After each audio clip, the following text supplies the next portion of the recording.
So, Valentine's Day. It's just around the corner, and for a lot of us, that means one thing: flowers. But here's a little secret you might not know. Flowers have their own language, and if you're not careful, that gorgeous bouquet could be sending a message you really didn't mean to send.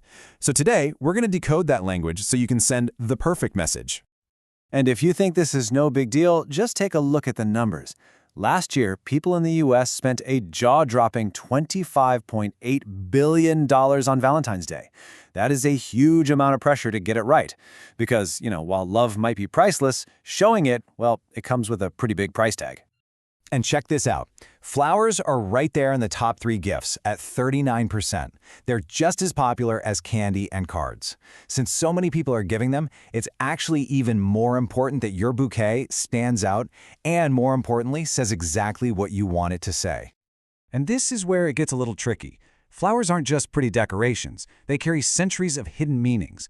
So what happens when your gift of affection accidentally says you're disappointed or vain, or even that you hate them? Yeah, it's a real possibility if you don't know the code. Look, if you've ever felt that little knot in your stomach when picking out a gift, trust me, you are not alone. This feeling, this Valentine's dilemma, is something tons of people go through, especially when a relationship is new and you're not quite sure what the rules are yet. I mean, just look at this post from a Reddit user. This perfectly captures that feeling. They're not sure if flowers are a good move because things aren't official. It's that universal fear, right? The fear of doing too much or not enough, or just sending the completely wrong signal. That's a lot of pressure to put on a simple bouquet. Okay, so before we get into what you should buy, let's do a super quick rapid-fire round of what you should absolutely, positively avoid. Think of this as your floral emergency brake. We're going to make sure you don't accidentally ruin your own Valentine's Day. First on the list, yarrow. Now, florists love it because it lasts forever, but its traditional meaning is, well, it's war. A bloody, brutal war. So unless you're planning on a playful pillow fight, it's probably best to just steer clear of this one.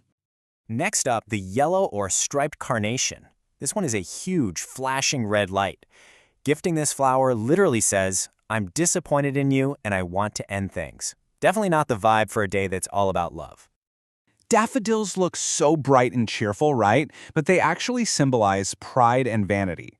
It's a message that could easily come across like you think your partner is self-obsessed. So, yeah, probably not worth the risk. Some flowers are subtle. This one, not so much. Since ancient times, the cyclamen has been a symbol of loneliness and wanting to break off a relationship. It's basically the botanical version of a "we need to talk" text. Just avoid it. And finally, just be a little careful with lilies. While some are beautiful symbols of love, the orange lily specifically means hatred, and the tiger lily, that means pride. So if you're going to go with lilies, you really have to know your colors. All right, phew. Now that we've navigated the minefield of what not to do, let's focus on the good stuff. The real key is to match the flower to your specific relationship stage, whether it's a brand new thing or a long-term love story. Let's start with the 2 heavyweights, roses and tulips. Roses are the classic. They're bold, they're passionate, they scream deep affection, perfect for a long-term committed relationship. But then you've got tulips. They have this fresh, playful vibe. They're all about new beginnings, which makes them a fantastic, low-pressure choice for a newer romance. So let's break it down. For a new romance, think light and cheerful. Tulips or daisies send a perfect "I'm excited about this" message. For that deep, long-term love, you can go classic with red roses or choose elegant orchids to show how strong your bond is. And hey, what about for a friend? If you're celebrating Valentine's Day, yellow roses are the perfect way to say, "I really appreciate our friendship."